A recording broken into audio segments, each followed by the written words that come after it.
Ыдыс аяғын шала шарпы жуып бөлмесіне асыққан Дина төсегіне сылқ құлады. Төбедегі төгілген аспашамның жарыққа шағылысқан қиыршықтарына қарап ойға батып кеткен. Өзінің 19 жасар, үкідей үлбіреп тұрған шағы, сұңғақ бойы қыпша бел мүсінін келістіріп, қос анары, толықсыған бөксесі, әдемі қыздың ажарын әсемдеп тұрғандай. Өзі де қылмыңдаған қылықтығының қатарынан сыңғырлаған күлкісі бойжеткеннің бетіндегі шұқырын қайта-қайта кіргізіп, сүйкімділігін арттырып жібергендей. Әпкелерінің соңынан ілескен үйдің кенжесі, еркесі. Ерте тұрмыс құрған әпкелерінің төркіндетіп, бала-шағасының шуы мен жезделерінің айғайына қалай ғана шыдайсыңдар деп жиі айтушы еді. Сол кездері ойланбай айтқан-ау. Әрбір айтқан аузынан шыққан сөзі болашағына бағдарлама болып жазылып жатқанын білмесе керек. Жігіт атаулының бәрі Динаның соңында. Сөз салғаны көзіне тік қараса, батылы жеткендер жұдырығын түйіп жұтынып қала береді. Сұлулығына сеніп қалған Динада ешкімнің көңіліне қарамай жетісіп кететіні бар. Ермегі телефон, агент. Қолы боста достық тастаған жігіттермен танысып, құрбы достармен реті келсе кездесуге шығатын. Жүрегі тастан бәлде, қоладан ба деген теңдеу, нақ өзіне арналғандай. Жүрегі ешкімге жібімейтін. Кейде өзіне неге мен ешкімге ғашық бола алмаймын деп те сұрақ қоятын. Мектепте де, университетте де топтың алдында көш бастап жүреді. Сабағын қатырып, оқымағанмен адамдармен тез тіл табысып, өзіне баурап алатын қасиеті бар. Жанынан құрбылары бір елі ажырамай, кейде ағасына таныс жігіттермен таныстырып әлек болатын. Қойыңдаршы деп назданғанымен іштей Динаның да жақсы жігітпен көңіл жарастырғысы келетін. Көңілі жабырқап, ешкімге сырын ашқысы келмей, мұңайып отырғанда телефонды тыз ете қалды. Қараса, бейтаныс жаннан «Сәлем» деген хат келіпті. Дереу авадағы суретіне қарап үлкейтіп көрді де, жүрегі қылт ете қалды. Аты Ринат, өзінен 5 жасқа үлкен жігіт екен. Екеуі хат алмасып жүрді. Динаға Ринаттың сөздері майдай жағатын. Суретін интернеттен көргені болмаса кездескені жоқ. Қал жағдай сұрасып жүріп 3 айды артқа тастапты. Екеуі бір өңірдің тумасы болғанымен, Ринат басқа қалада жұмыс жасайды. Кезекті еңбек демалысын күтумен 2 жастың сарылып, тағаты таусылды. Бауыр басып қалғаны болар, телефонға тыныштық бермей, жатса да, тұрса да бір-бірін іздейді. Екеуі телефонда. Жаным, күнім деп кешке дейін сөйлеседі. Бір күні Дина, мен бір нәрсеге қатты алаңдаймын деді. Ринат болса, ол не сенің мазаңды қашырған жаным деді. Мысалы, мен сізге шын өмірде ұнамай қалсам, тастап кетпейсіз бе деді.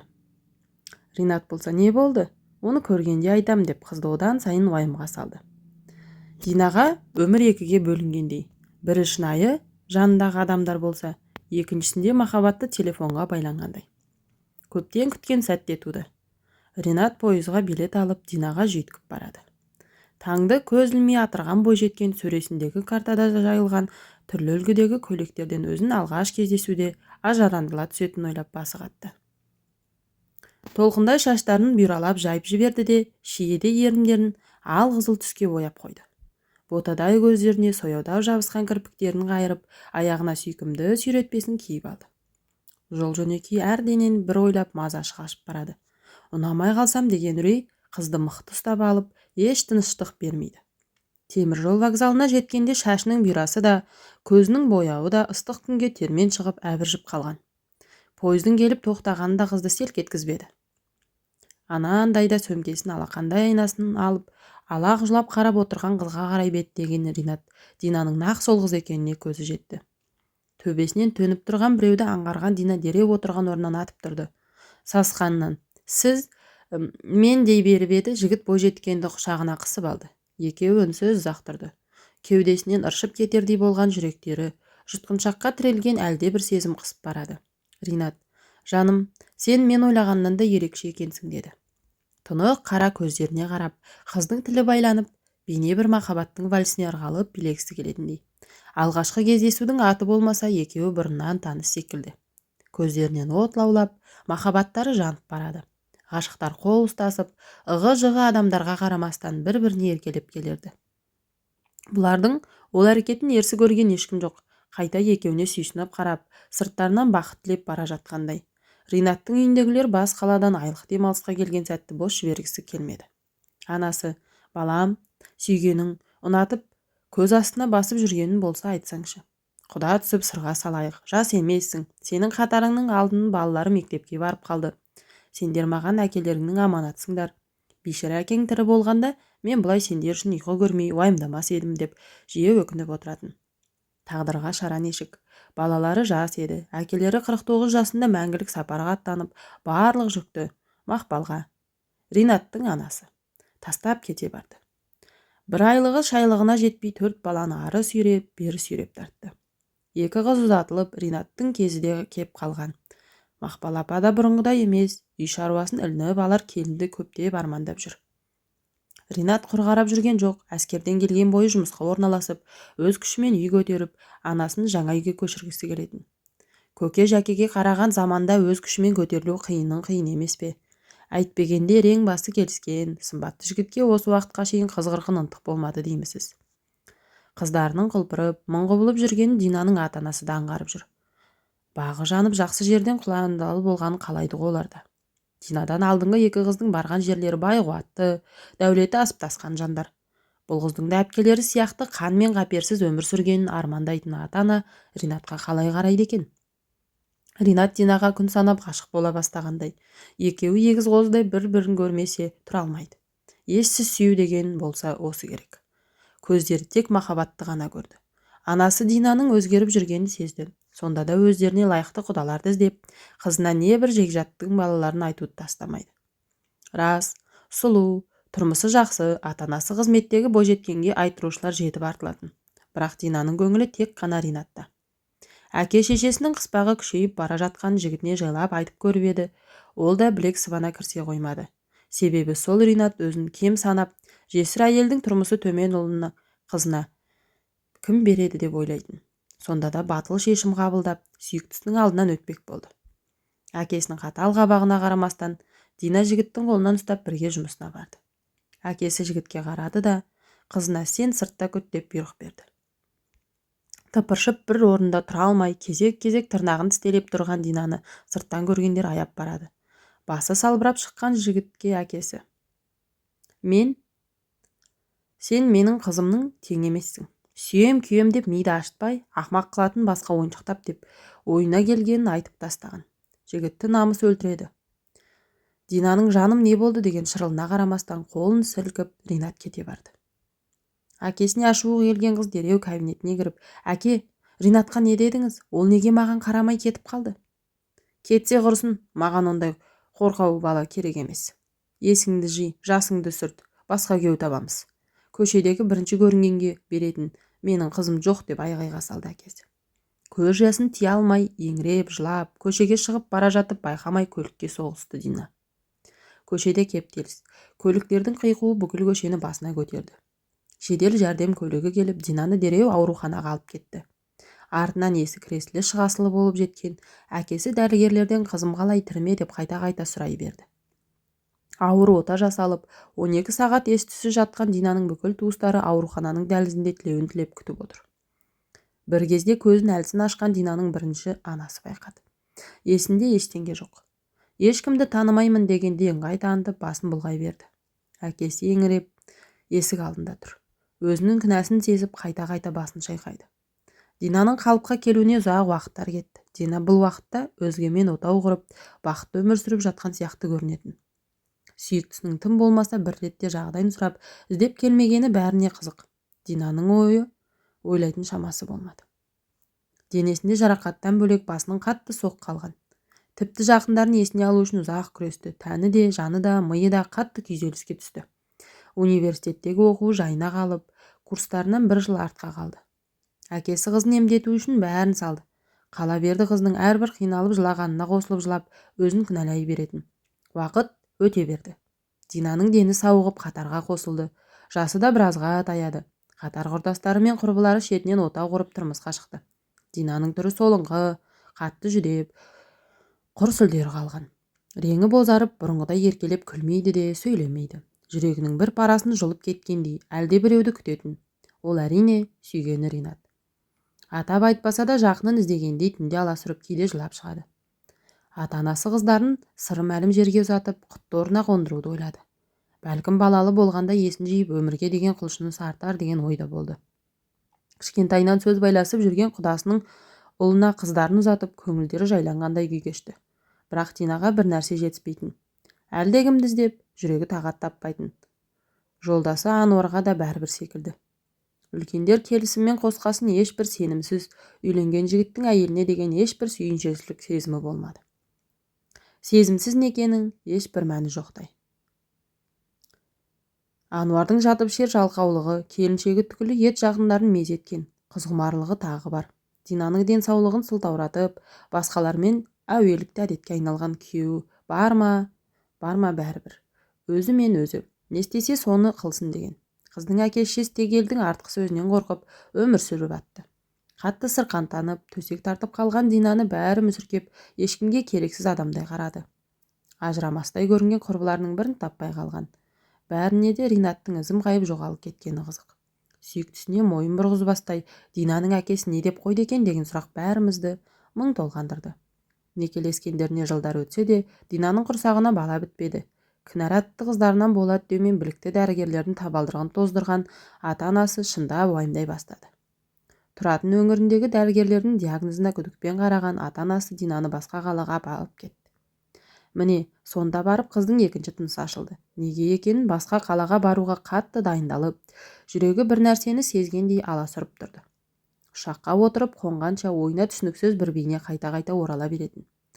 Мұнда оны күтетін біреу бардай телефонына қайта-қайта жалтақтап қарап отыр. Анасы қызының ерсі көрінген қылықтарынан ұялып, ақырын шымшып қояды.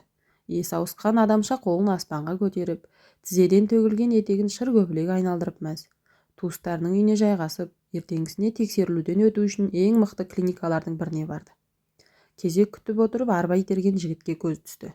Әлгіні бір жерден көргендей, анасын түртпектеп қолмен нұсқап қоймады. Анасы жалт қарады да, біреуді шырамытқандай ұзақ ойланып сарт есіне түсті. Шынайы өмірде кездестірмегенмен телефоннан бірнеше рет суретін байқап, жадына сақтап қалған. Қызының қолынан жетелеп жасырып қойғандай аурухана дәлізінің қуысына алып барып, не істерін білмей қатты толқыды. Сол күннен бастап Динаның да, анасының да тыныштығы қашып, мазасыз күйге түсті. Ринаттың жағдайына келер болсақ, Ринат өз өмірін сүріп жатты. Сіз қалай түсінбейсіз? Бұл сіздің міндетіңіз. Мен бұл баланы көшеден тауып алған жоқпын. 18-ге жаңа толған жас қызға мұндай ауыртпалықты көтеру оңай дейсіз бе? Күйеуім бола тұра ойыңыз далада. Мен өзімді керексіз адамдай сезінемін. Қала бердім менің де ер азаматымды құшақтап, әйел бақытын сезгім келеді деген Айзаттың күнделікті айғайына тойған Ринат. Ринаттың шыдамы толықтай біткен. Ей, мен саған бесіктен белің шыға салып жігітпен жүр, төсектес бол деп айттым ба, үйреттім бе? Сен маған қалай тигеніңді ұмытып қалған сияқтысың, ә? деп Ринат айғайға салды. Ұятсыздар.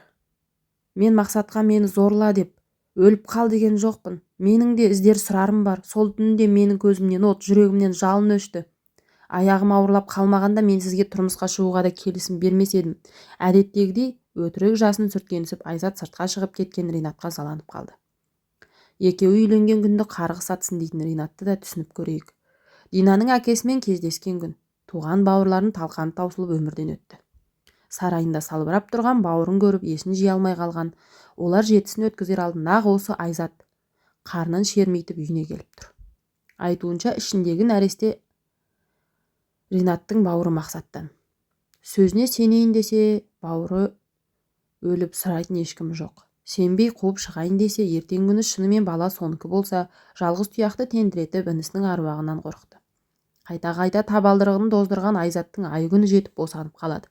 Әлгі шақалақты көрген Ринаттың анасы Мақпал апаның жүрегі езіліп қоя берді. Сөйтті де Ринатқа, егер менің де өліп кеткенімді қаламасаң, ініңнің аманатына үйленесің деп тұрып алды. Інісінің жұмбақ өліміне Айзатты ішіне кінәлап жүрген ол сенімсіз некені құптамады. Айзатты жек көрді. Бірақ Динаның әкесінің орныңды біл, көшедегі жетімек, өткіншіге беретін қызым жоқ деген сөзін намысын жеп, амалсыздан анасына разылығын білдіріп үйлі болды. Ол жақта Динада ауруханада ес-түссіз жатқан кез еді.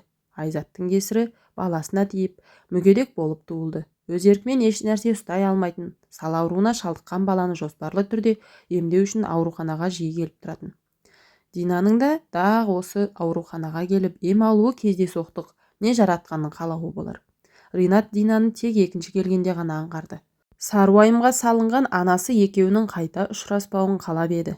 Адамның дегені бола қоймады. Науқастар ұзын сонар кезекте талондары мен экрандағы шыққан цифрларға қарап отыр. Ринатты өздері қалайтын кабинеттің алдында. Баласы су дегеніндей ишарат білдіріп, екеуі дәлізге кіре берістегі фильтрлі ыдысқа қарай беттеді. Динаның да жүрегі ысылып су ішкісі келген. Екеуі екі жақтама жүрді. Қарама-қарсы бағытта көздері түйісіп, қаз қалпында қатып қалғандай. Ринат сүйіктісін жазбай таныды. Солың көңіне қарамастан, баяғы сүйкімді жүзіндегі жылылық әлде есіп тұр. Ринаттың жүрегін қайта дүрсілдетіп қоя берді. Әлде бір жоғалтқанын тапқандай Дина Ринатқа қарай жүгіріп, иығына екі қолын айқастыра құшақтап түсініксіз күйге түсті. Екеуінің құшақтасып тұрғанын көрген анасы дереу Динаның қолдарын қағып Ринатқа аларып қарады. Күйеу баласының туыстары көріп қалса не болмақ деген арам ойы маза бермей Динаға: "Сенің есің дұрыс па? Қайдағы бір еркекті сонша құшақтағаның не? Күйеуің білсе жайыңды көзіңе көрсетер" дей бергенде: "Мама, жоқ, бұл қайдағы біреу емес, мен сезіп тұрмын, жүрегім толқып біртүрлі сезімді кешіп тұрмын. Айтыңызшы, сізді есіме толық түсірмесем де сіз мені танитыныңызды мен білем" деген Дина күйгелектеніп, көзден ыршып түскен жастарын жемпірінің жеңімен сүрте бастады. Ринат болса еш шімірікпей: "Кешіріңіз, мен сізді ешқашан еш жерде жолықтырған емеспін" деді де баласын жетектеп коляскасын итеріп кете қалды. Анасы аң-таң: мүмкін емес, қалайша жігіт қызын танымай қалады деген ой мазасын алып тұрса да, қызына білдірмей дәрігердің кезегіне қайта тұрды. Дина жылағанын қояр емес, анасына қайтадан сол жігітпен кездескі келетінін айта берді. Ішінде айтылмаған, шешілмеген түйіннің жауабы бардай кібіртіктеумен болды. Танымаймын десе де Ринаттың өзегі өртеніп барады. Сүйгенінің денсаулығында кінәраттың барын анық түсініп тұр. Десе де сол шақта басқа амалы қалмады. Динаны есіне алған Ринатта өзіне келе алмай біраз жүрді. Соңғы рет әкесінің кабинетінің алдында жолыққанда екеуінің көріспегелі бірнеше жылдар өткен. Ұмыттым деп өзін алдағанымен бәрі керісінше екені қайта жолыққанда шыға келді. Сүйектен өткен Динаның әкесінің сөздері бет қаратпастай етіп жігіттің сағын сындырды емес пе? Күйеуінің өзгеріп жүргенін сезген Айзат ізіне түсе бастады. Жар жылуын сезінбей жүрген ол әйелді де түсінуге болар ма еді? Отасқалы қанша жыл өтсе де Ринаттың құшағында еркелеп жатпай, жалғыздықпен алысып келген. Байбаламға салынып, бұзалық төркінімен қорқытып, күйеуге тиіп алмағанда қазір өз жеңгелеріне жексұрын болып жүрер еді-ау. Қыз күнінен жігіт десе көзі жайнаңдап шығатын Айзаттың Ануарға дейінде қаншама жігіті болған. Кімнен екенін білмей көтерген баласын бейшара өлген Ануарға жауып қойып, тағы да ағасынан махаббат сұрағанын қайтесіз. Динаның күйеуіне де қайырымы жоқ. Ем алып жатқанынан бір айдан асқанмен артынан іздеп келмек түгілі әйелімнің қалы қалай деп бір ауыз сұраған да жоқ.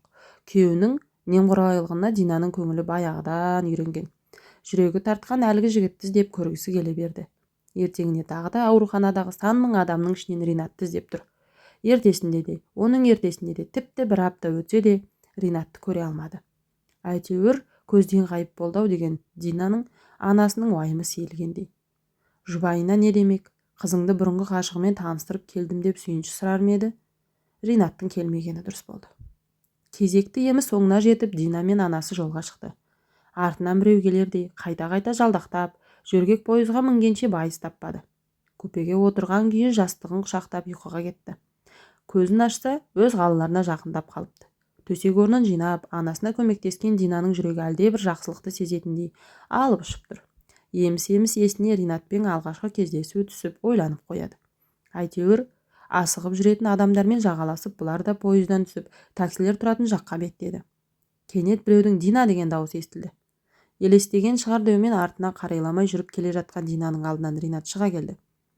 Төбеден түскендей сүйіктісінің қарсы алдында тапжылмай, көз түйістіріп тұрғанын Динаны бей-жай күйге түсірді. Екеуінің есі ауысқан адамша сілейіп қатып тұрғаны Динаның анасын да алаңдатып барады. Ринат ақырын анасына бұрылып: "Мүмкін болса бірнеше минут қызыңызбен сөйлессем" деп өтініш білдірді. Қарсыласса жағдайының қиындайтыны айдан анық. Оңашада қалған екеуінде үн жоқ. Көздері жасқа толып, мөлейіп қараған Динаны құшақтап алған Ринат құлағына: "Мен сені сүйемін. Бұрын да, қазір де" деп сыбырлады. Жігіттің майдай жаққан сөздері Динаны балқытқанына қарамай, қаусыра құшақтаған қолдарын қағып түсірді. Ішіндегі толып қалған әлемі өздігінен аузынан шығып, Ринатты айыптай бастады. Әсіресе неге деген сұрақ көкейін тесіп, жауабын білгенше жанын жеп барады. Қалай ренжісе де Динанікі орынды екенін Ринат мойындап, кешірші деумен өткенді айтып ақталумен әлек. Екеудің шерінің бітетін түрі жоқ. Ешкімді көзіне елемей, ішіне толған өксікті тия алмай жылай берген Динаға жігіттің де қосыла жылағаны, сыртынан бақылаған анасының көңілін босатты. Өздері қол қырған жастардың махаббатының обалына қалғанын енді түсінгендей. Ринатқа сүйіктісінің өкпесін басу үшін бір кездесу аздық етті. Екеуінің сағынышы мен қимастығы басылмай, амалсыздан қоштасып барады. Төркіндетіп жүрген Динаның жолдасы артынан іздеп келмек түгілі хабарласып телефон соқпады. Күйеуінің немқұрайлығына бас қатырмаған Дина үйіне қалып кеткен біршама керек заттарын алуға барған. Қызықтың көкесі сонда болып күрмеулі мәселенің түйіні шешіле кетті. Ас үйде шүйіркелесіп отырған күйеуінің жанындағы әйелді көрген Дина таң қалмады. Айтпаса да түсінікті. Енесі не істеп жүрсің сен мұнда деп таңырқай қарап, ал күйеуі ештеңе деместен қолына ажырасуға берген қағазды ұстатты. Динада да ештеңе ұстап тұрған жоқ еді. Еш ойланбастан сыртқа шығарып тастаған екі сөмкесін көтеріп төркініне тартты. Құдам деп сыйласқан байырғы досының сатқындығы әкесіне қатты батты. Сөзге келіп араласпай кетті. Осы кезде Ринаттың да отбасылық өмірінің соңғы шегі еді. Бауырынан жүктімін деп Айзаттың алдап тигені белгілі болды. Қан сараптамалар сәйкес болмай, Ринат пен әлгі баланың туыстық еш байланысы жоқ екен. Баланың еш жазығы болмағанымен Айзатты кешіру мүмкін болмады. Екеуінің де жолын Алла ашып, керексіз адамдар өмірлерінен ысырып тастағандай. Ештеңкеге қарамастан Ринат сүйіктісінің үйіне барып, әкесінің алдынан қанша қиын болса да тағы бір өтуге бел байлады. Қаншама жылдан соң қайта қызының қолын сұрап келген жігіттің белін қайтаруға дәті шыдамаған әкесі күйеу баласының алдынан өткен іс үшін кешірім сұрап разылығын берді. Әке деген еш уақытта балаларына зияндық тілемесе керек. Қызының бақыты үшін кезінде жасамаған жақсылықты қолынан келгенше жасап бақты. Енді міне, нағыз келіндік өмірді, әйел бақытын сезініп шынайы отбасында қаншама сынақпен жеткен Динаның аяғы ауыр. Үй тірлігін бітіре бөлмесіндегі аспашамға үңілгенді ұнататын, келіншегіне қарағанды ұнататын Ринаттың шынайы бақытты екені байқалып тұрады. Ринаттың сүйіктісіне деген сезімі еш серпілген емес. Арада қаншама түсінбестіктерге қарамастан екеуі бақытты ғұмыр кешіп, бір-бірін кешіре білді. Динаның бақыттан бал-бұл жанған жүзін көріп, әкесі өкініштен қаншама жылдар екі жастың тағдырына балта шапқанын ойлап жылап қалатын. Екеуінің бір-біріне деген шынайы сезімдері қаншама шаңырақтың шайқалғанына кесірін тигізді ме, жоқ па, оны сіз айтыңыз. Меніңше, әкесі әу баста келісім бергенде бәрі де бақытты болар еді-ау. Құрметті тыңдарман, әңгіме ұнаса пікір қалдырып, жүрек басып, арнама тіркеліп кетіңіз. Достарыңызбен бөлісуді ұмытпаңыз. Менімен болғандарыңызға рахмет.